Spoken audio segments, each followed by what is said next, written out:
So good afternoon, and thank you all for joining us for our virtual home buying webinar. My name is Emily Sheehan, and I'm here at the Groton Public Library. And today I'm hosting Pam Days-Lukatish, who is a Community Outreach Officer with Liberty Bank. So just as a reminder, this is being recorded.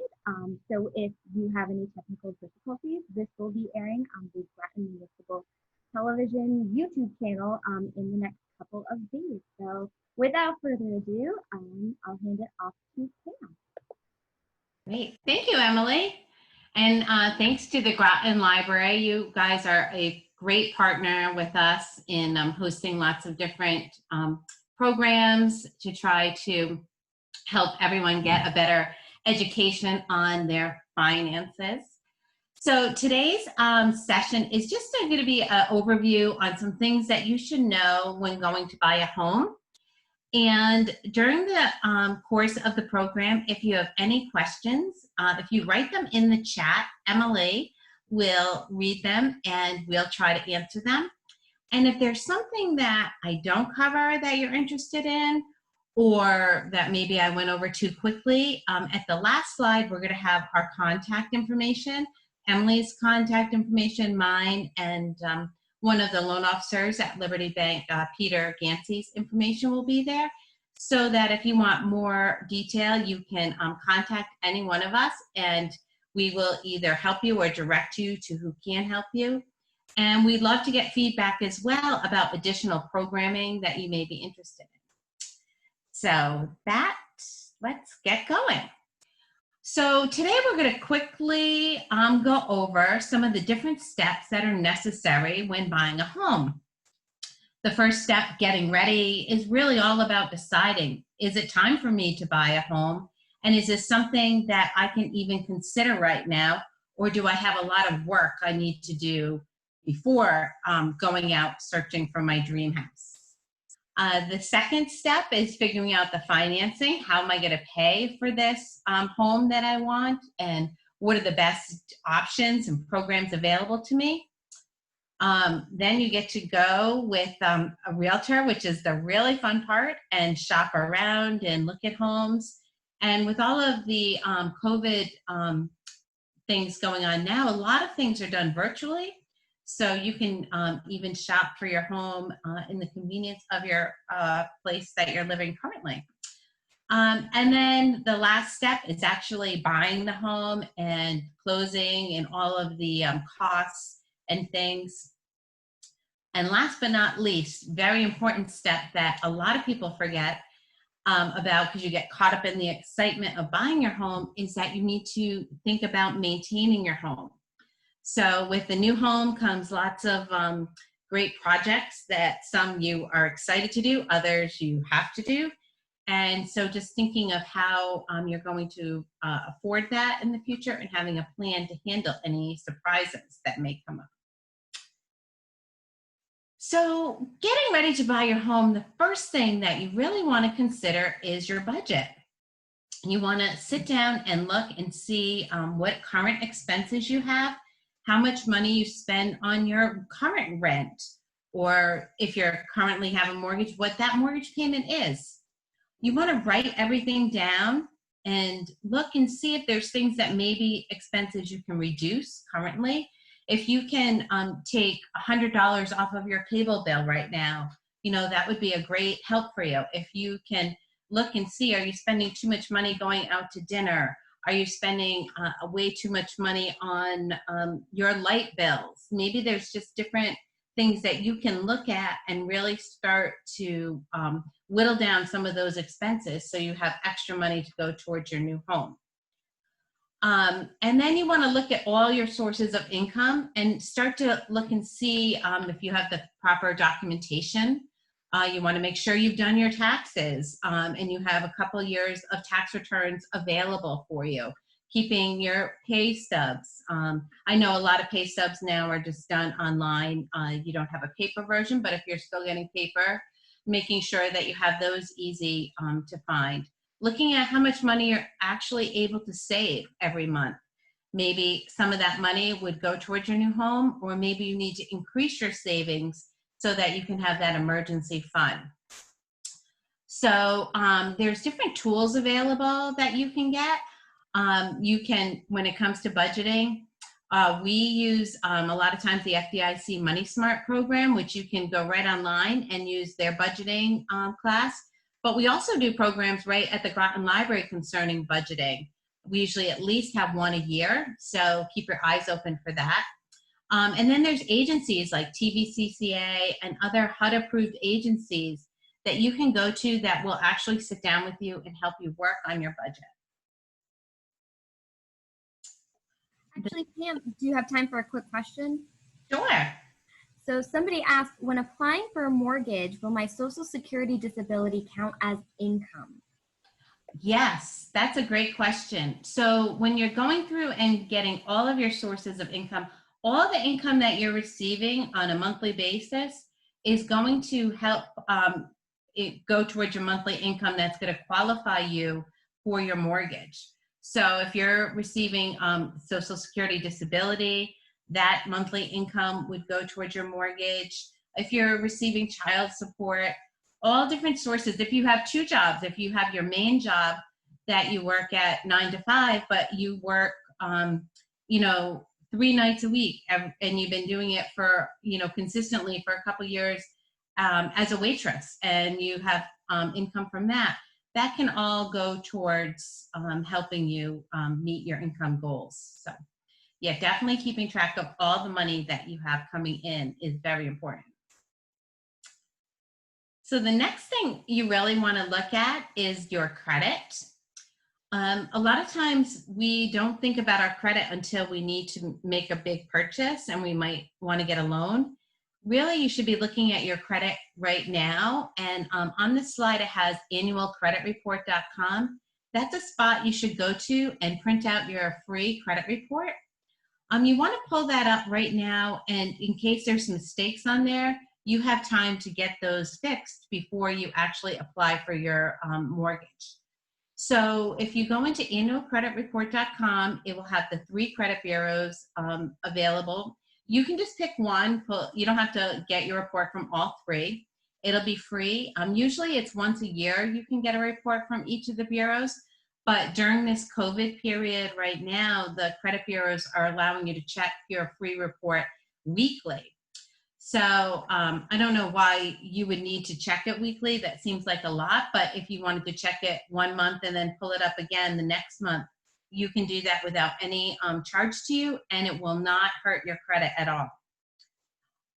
So when you pull your credit report, you see you have like past due bills on there or things you need to improve. That's something you want to really start working on immediately, because it takes at least, in some circumstances, 6 months to fix your credit. If it's a really big problem, it can take, a year or 2. So you want to start working on that right away. And there are lots of different programs available to you if you need help with your credit. You can talk to a nonprofit agency to help work with it. You can go into your bank. A lot of times they will look at your credit report that you've printed out and give you some suggestions. Liberty Bank has what's called the Credit Builder program, and that's a great secured loan that you can get. And if you get this loan, the bank will put money into a CD for you, and then you make your monthly payments like you were doing an installment loan. At the end of the year or 6 months, whatever term you choose, you would have money in your savings, and at the same time you would have showed a consistent monthly payment on your loan, and it would really help to boost your credit score. So the number one thing you can do to improve your credit is pay all of your bills on time. If you see the little pie chart, that's the biggest blue section. Paying your bills on time is really important. The second thing that is the red, that is the next biggest item, is not maxing out your credit cards. So the capacity used, and what that means is if you have a lot of available credit, you only use a small amount of that, what you need, and you pay it off. So if you're considering purchasing a new home, You don't want to go out right now and buy a bunch of furniture and put it all on a credit card and max out your card. Or you don't want to go today and purchase a brand new car that's going to really start to use up your capacity. You want to really just focus on the only thing you're going to want to borrow is for your new home and not max out other payments, because that could lower your score. And your credit score is very important in the home buying process. So you really want to think about that before you make any purchases. Quick question, Pam. Are there any good apps to get your credit score, kind of like Credit Karma? Oh, that's a great point to bring up, Emily. When you go to get your free credit report, it doesn't give you your free score. So it will ask you at that time if you'd like to purchase your score. And it's not a very big dollar amount, probably like $10 or so. You can also go to myfico.com to get your credit score. The score that you want to make sure you get is called a FICO score. That is a score that banks use. And the app that Emily just mentioned, Credit Karma, doesn't use your FICO score.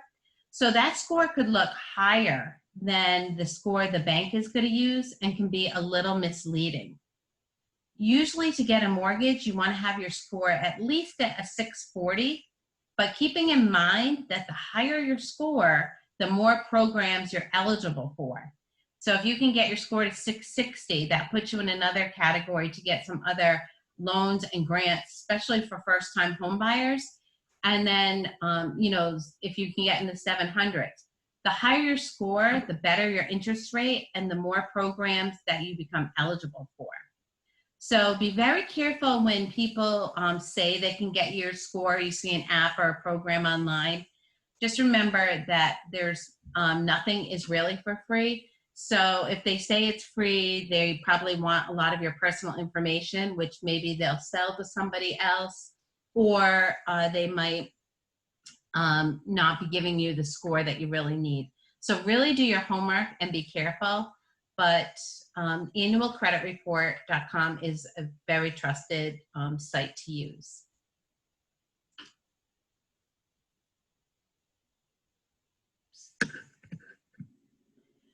So now that you have gone through and you've cleaned up your credit report looks good, there's no mistakes on there, your score is where you want it to be. The next step that you really want to do is talk to a mortgage professional, a loan officer, and they will pre-qualify you or pre-approve you for your loan. And this is a really necessary step because most real estate agents do not want to even talk with you until you are pre-qualified or pre-approved, because during this step, you see what dollar amount house you can afford. So you don't want to just guess on this and go out and look and find a house that's $400,000. It's your dream home, perfect, everything you want, and then go and talk to the bank and find out that you can only qualify for a $300,000 home. So you want to know this ahead of time so that you can make the best decision and use the best use of your time and the real estate agent's time. So some of the documents that you're going to need to gather before you can get pre-qualified or pre-approved are your W-2s, your tax returns, employment history. They're going to want to know how long you've been working at your current job. If for some reason you haven't been at your job for that long, you're going to want to say, maybe the job that you were previously at, just kind of this was a good stepping stone for you into this job. That's all positive history. Maybe you just graduated from college and you are now working in the same field that you went to college for. That can also, the years of college can add to your employment history as long as it's in the same field. So all of that is going to have be important when you talk to the loan officer. And then you're also going to have some money in your savings or your checking. So you're going to want to gather your saving and checking statements so that you can show the loan officer at that time. When you get pre-qualified, that's just an estimate of how much you're going to be able to borrow. So a lot of times you can even do those over the phone. You talk to a loan officer, you tell them the information that you have in front of you. They do a quick pre-qualification and usually will write you a letter that you can give to your real estate agent. The pre-approval is the really in-depth talk with the loan officer.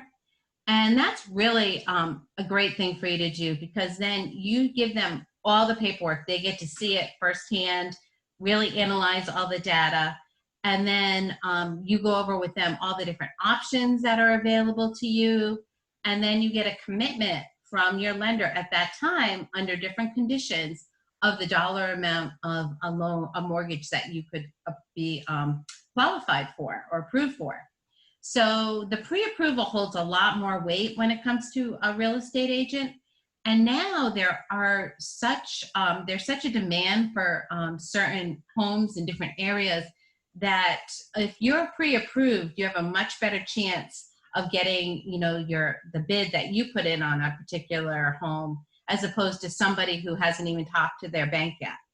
So being pre-approved gives you a little bit of edge with the seller when you're negotiating, because you can say you're all set to go. Just, you just need to get the commitment from them. So you're ready to roll. So it gives you a lot more power. Plus, it's always great to know where you stand. So when you get your mortgage and you're talking to the loan officer and they're going over your payment amount, so it's not just the amount of the actual mortgage goes into your mortgage payment. You have the principal amount that you're paying down on the amount you borrowed. Interest, you have to pay interest every month. Taxes, so usually your taxes that you pay to the town that you're living in are incorporated in your interest payment. In your mortgage payment. And then your homeowner's insurance. The whole time you have a mortgage, you have to have homeowner's insurance.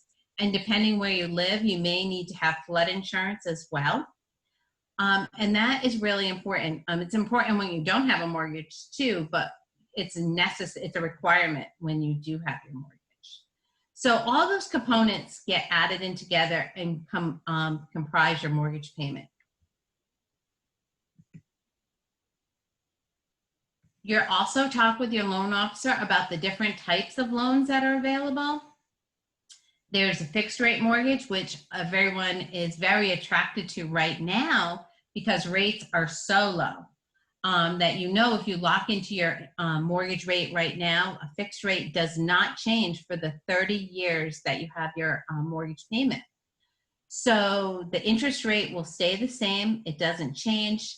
The principal and interest will stay the same, but your payment can adjust slightly if your homeowner's insurance changes or your taxes change. So a lot of times towns will increase your taxes, and so then your payment could increase a little bit, even with a fixed rate. Or maybe you've done some shopping around and you found a better deal on your homeowner's insurance and you're going to pay less. So your payment may decrease because of the savings of your homeowners. So a fixed rate is a really great option right now. And a lot of people are excited and say, why would anyone get an adjustable rate mortgage? But adjustable rates have their purpose, and a lot of people are still getting them even in this current rate environment. An adjustable rate is usually a little bit lower to start out with than a fixed rate. It's sometimes referred to as a teaser rate. So it may be 0.5% or 0.25% less than the fixed rate, but it's going to change after a period of time. So an adjustable rate mortgage can change after 1 year. It can change after 3 years. There's 5-year, 10-year adjustable rates. So if it's, say, a 10-year, it would stay consistent for 10 years. And then the payment could go up or down depending on what's happening in the current economy. So why would someone ever want to do that? Well, if I was on a job assignment in this area and I was only going to be in the area for 8 years, maybe a 10-year adjustable rate mortgage would be a good decision for me, because the interest rate is lower than the current fixed rate, and I don't intend to be in that property when it comes to adjust in 10 years. So a lot of times people, you really have to look at your situation and look what your long-term goals are. Many times people will buy a house and say they want it for the first 5 to 10 years, and then they maybe want to move to a bigger home down the road. So those are all different things you'll talk with your loan officer about when you're getting pre-qualified, and they'll help you make the right decisions.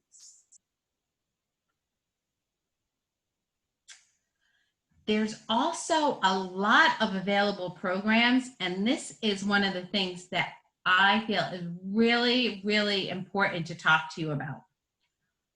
You want to make sure that you're out doing your homework. Whoever you talk to is going to tell you, what offers and what products they have that are the best, and that may be great for you, but you also want to know what else is available and just make sure that you're not missing out on anything. I talk to homeowners or people in the home buying process all the time, and they'll be telling about, something about their situation, and I'll say, well, did you realize you're a first-time home buyer? You could qualify for, a different program.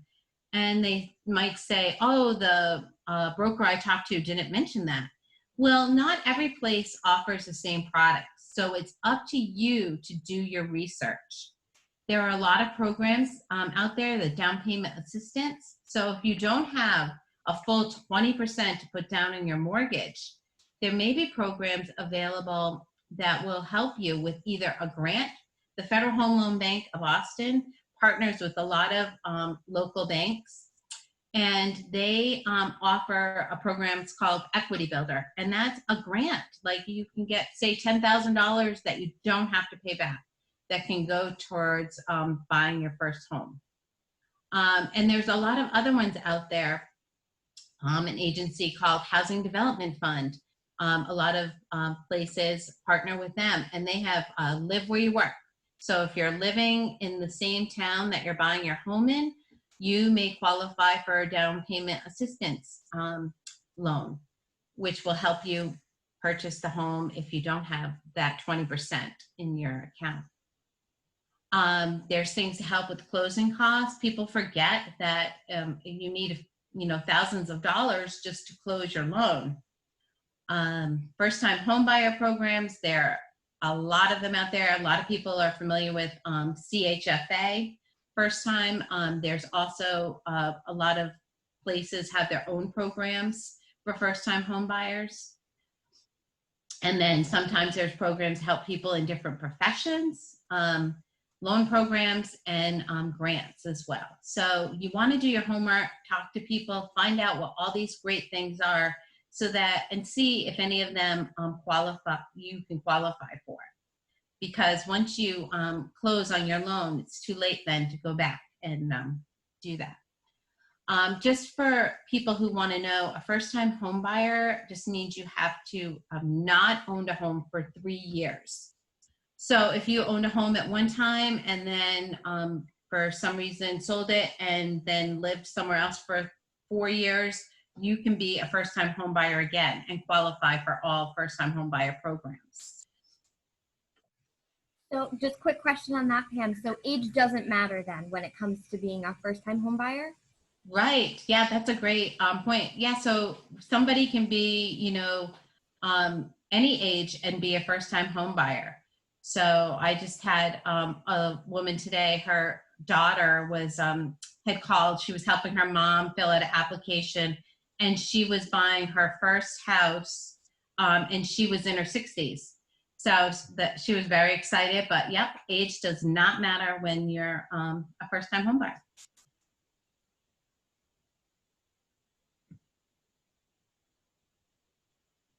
So, a lot of times people think, okay, I have, this is what my mortgage payment is going to be, and I can afford that. So now I'm all set to buy my house. But there's some other expenses that are going to come up. So it's good to know ahead of time what to expect. So prior to closing, when you go to the bank to apply for your mortgage, you're going to have to pay an application fee. Usually you pay it right up front at that time. And that fee will cover your appraisal because they have to send out an appraiser has to go to your property that you're going to buy and inspect it. And at that time, after they look at it, they compare it to other sales in the neighborhood and come up, the appraisal value has to be what the seller is either what you're purchasing the home for, or it has to be higher than that amount. But if your appraisal comes in lower, then it involves more work in order for you to get the mortgage, if you can even do it. So you pay inspection fees, and usually the person who's purchasing the house pays to have the home inspected. It's a really good idea to pay this cost, and the fee of an inspector can vary. If you have somebody you know who's maybe does home building and construction, they may do it for you at a very low fee or no fee. Or if you go through an agency, it can cost you $500, $600. So the price for inspections varies, but it's very important to have your home inspected prior to buying it, because you might find something like termites or faulty electrical, or maybe the furnace doesn't work. And that will still give you time to negotiate with the seller to have those things repaired before you move in. So if you don't have the inspection and the home closes and you're in there and realize, we have a big rodent problem, then you're the one who has to fix that. So very important. And then at the closing, you have a lot of closing costs. Usually you pay a full year of your homeowner's insurance up front. And that can be anywhere from $1,000 to $2,000, depending on the coverage that you have, if you're in a flood zone. And you usually have to pay 8 months of your tax bill up front. And all that money is going to be held in an escrow account for you if the taxes aren't currently due. And then the bank will pay them when they're due. But you have to put that money up front. And taxes, when it comes to buying a home, vary depending on the town or city that you choose to live in. So some places have really high tax rates and others are lower. But usually going hand in hand with the taxes are the services you get. So if you're living in a city, you may have garbage pickup. You may have a lot of other things that the city is paying for than if you maybe live in a really rural area and you have to do all of those things yourself. You may pay less taxes for that. So that is something that when you're talking with your realtor, you'll look into when you're looking at different homes, how much the taxes are going to be. And then you also have your closing costs you have to pay for your attorney. And they do have a lot of other fees too, title search and different things. You want to make sure no one else has title to your home prior to you purchasing it. So there's a lot of costs that you need to come up with for your closing. And like I said, if you don't have all of those saved, there are programs available to help individuals, but you just have to do your research too, and hopefully you qualify. And always remember, the better your credit score makes you eligible for some programs that if you don't have a good score, you might not qualify for. And then there's always the additional costs that a lot of times we forget about as well. The one-time costs when we're moving in. A lot of people, when they are looking at their house, they're watching HGTV and they're saying, oh, I want to have the open concept plan, floor plan, or I need to have my kitchen counters look like that. All of those are going to be extra costs that you're going to either choose to do, or some things you might have to do, like in this slide, the plumbing. If something's wrong with your plumbing, you have to do that. Maybe the carpet is old and, for health reasons, you want to replace that with some newer carpeting. So all of those things, and as you know, when you have a home, that always something keeps popping up that you need to do. Just when you think you're in the free and clear, something comes up and I have another expense. And sometimes it's not the fun things that are like pretty new paint or something, but all those things. So you always want to keep a savings going, emergency savings for different things that could come up with your home. Also, a lot of cities and towns have programs that you want to investigate in. If, for instance, you have lead paint, there's lead abatement programs where some cities might have funding to go in and have all the lead paint removed and new paint put up, grants for that.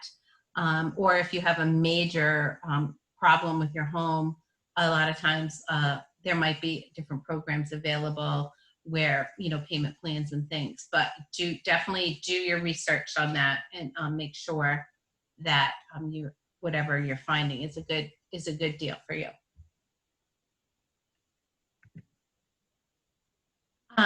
So I threw this slide up here. This is just a mortgage application checklist, and this is what our loan officer for the New London, Groton area is Peter Gansey. His picture is on there.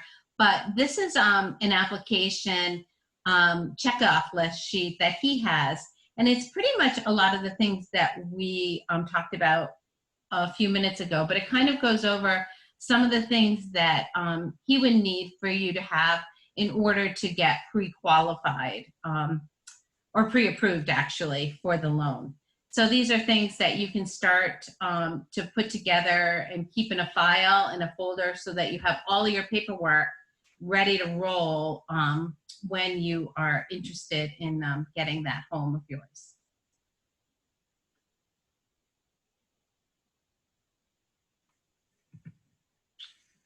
And I think that's all I had. I feel like I talked pretty quickly. So if anyone has any questions, you can put them in the chat. Here is all of my contact information and Peter's information and Emily's as well. So you can feel free to email us with any questions. We'd be happy to help you, and any suggestions. If you want a longer class or more detailed, maybe sometime we'll be meeting in person again as well. So, please let us know your thoughts and comments. I have one last question here, Pam. It says, are there specific loans for purchasing land and building on that land? Yes. So there are land loans that you can get, which is a little bit different than the mortgage because, it doesn't have the house on it yet. But there are programs available and different loans for land. Yep. So that would be something you would talk with your loan officer about, and they can tell you what you would need to do that. A lot of times people will purchase land and stay renting and save money till they can put construct a home on it. Other times they'll purchase the land and also do a construction mortgage at the same time and build a home. So there's a lot of different options, but the loan officer you talk to can go over all of them in detail to see what best meets your needs. And that's what's great about getting pre-qualified is it's like the personal side. Like I went over a broad overview of things, but when you are talking one-on-one, then you can really understand your situation, how your credit score will come into play, what programs you may need. And it's a really good way just so you have a really clear picture of where you need to go going forward. And a lot of times I'll have somebody who wants to get approved and then they realize, I probably should wait another year. I should work on my credit a little more. I should do, tighten up my budget. But it's okay because you can do that, figure it all out, and then get pre-approved again at the end of the year. And then you're better off and ready. But you've now made a good connection.